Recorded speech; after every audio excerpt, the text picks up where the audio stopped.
Imagine waking up one day and realizing that almost everything you've been taught about effort was wrong. That the constant pressure to push harder, prove yourself, and chase success might actually be the very thing blocking the life you want. We are told from childhood that progress comes from force, that achievement comes from struggle, that worth comes from effort. But Aldous Huxley saw something deeply unsettling beneath this belief. He believed that the harder people try to control life, the more disconnected they become from it. And once you understand why, your entire relationship with success, purpose, and even happiness begins to change. Most people live as if life is a problem that needs to be solved, a ladder that must be climbed, a race that must be won. But Huxley argued that life is not something to be conquered. It is something to be understood. And understanding requires a very different kind of intelligence. Look closely at the modern world. People are exhausted, mentally overloaded, emotionally numb. They are doing everything they were told to do, working harder, optimizing every moment, chasing goals with relentless intensity. Yet the harder they push, the emptier they feel. Huxley believed this was not accidental. He believed it was the consequence of a civilization obsessed with effort but blind to awareness. In his view, most human suffering comes not from a lack of effort, but from misplaced effort, trying to force meaning, trying to force happiness, trying to force identity. The tragedy is that life does not respond to force the way machines do. The more you tighten your grip, the more it slips away. Huxley observed that the mind, when driven by fear and ambition, becomes rigid. And a rigid mind cannot perceive reality clearly. It sees life through tension, through comparison, through anxiety. And because it cannot see clearly, it makes poor choices. It chases the wrong things. It builds identities that collapse under pressure. This is why Huxley believed that effort, when guided by unconsciousness, becomes destructive. Trying harder without understanding yourself only strengthens the illusions already controlling you. He warned that society rewards visible struggle, busyness, productivity, constant motion, but it rarely rewards wisdom, and wisdom often looks like stillness. One of Huxley's most unsettling insights was that modern humans are addicted to effort because effort gives the illusion of control. When you are trying hard, you feel important. You feel useful. You feel like you're moving somewhere. But movement is not the same as direction. You can run endlessly in the wrong direction and still feel busy, still feel committed, still feel exhausted. Huxley believed that much of what we call ambition is actually fear in disguise. Fear of being insignificant. Fear of being still. Fear of facing the silence where uncomfortable truths live. So people keep trying. They fill every moment with effort. They drown self-awareness in productivity. But the mind that never rests cannot see itself. And a mind that cannot see itself cannot be free. Huxley proposed a radical idea, that the highest form of intelligence is not force, but sensitivity.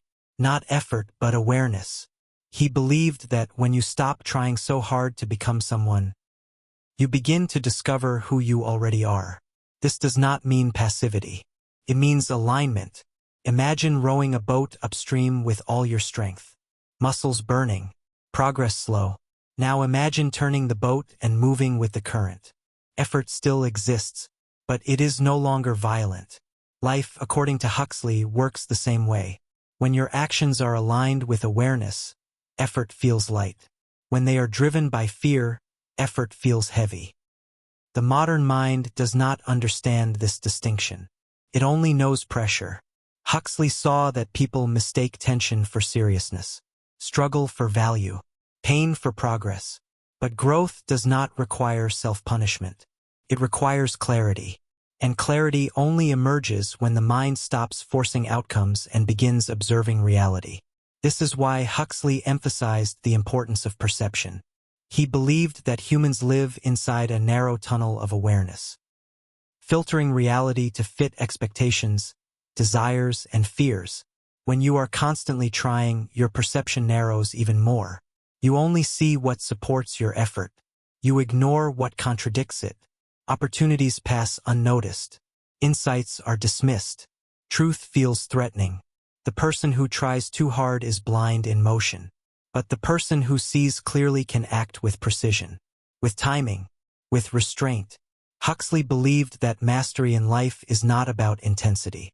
It is about accuracy. And accuracy comes from attention. Think about moments in your life when things flowed effortlessly, when conversations felt natural, when decisions felt obvious, when outcomes seemed to align without struggle. Those moments did not come from forcing. They came from presence. Huxley argued that the deepest intelligence operates quietly. It does not announce itself. It does not rush. It waits. This is why he was deeply suspicious of a culture obsessed with speed. Fast results. Instant success. Rapid transformation. Speed disconnects experience from meaning. When life moves too fast, nothing is digested. Nothing is integrated. Nothing is understood. So people accumulate achievements without wisdom, experiences without insight, knowledge without depth, and eventually the weight of it collapses inward. Huxley believed that true fulfillment arises when effort is guided by understanding rather than ego. When you stop trying to impress life, life begins to respond. This is not mystical. It is psychological. When the mind relaxes its compulsive need to control, it becomes receptive, creative, adaptive. Solutions appear that force could never produce. Relationships deepen when you stop trying to perform. Purpose clarifies when you stop chasing identity. Peace arrives when you stop negotiating with fear. The paradox Huxley wanted people to see is simple but uncomfortable. The more desperately you try to secure life, the less alive you become. And the more willing you are to experience life fully, the less you need to try. This is why "don't try so hard" is not laziness. It is wisdom. It means don't force meaning. Don't force worth. Don't force identity. Let awareness lead. Let understanding shape effort. When effort follows awareness, life feels lighter, clearer, more humane. Huxley believed that the tragedy of modern humans is not that they fail. It is that they exhaust themselves chasing illusions. And once you see that, you can finally stop running. Not because you've given up, but because you've arrived.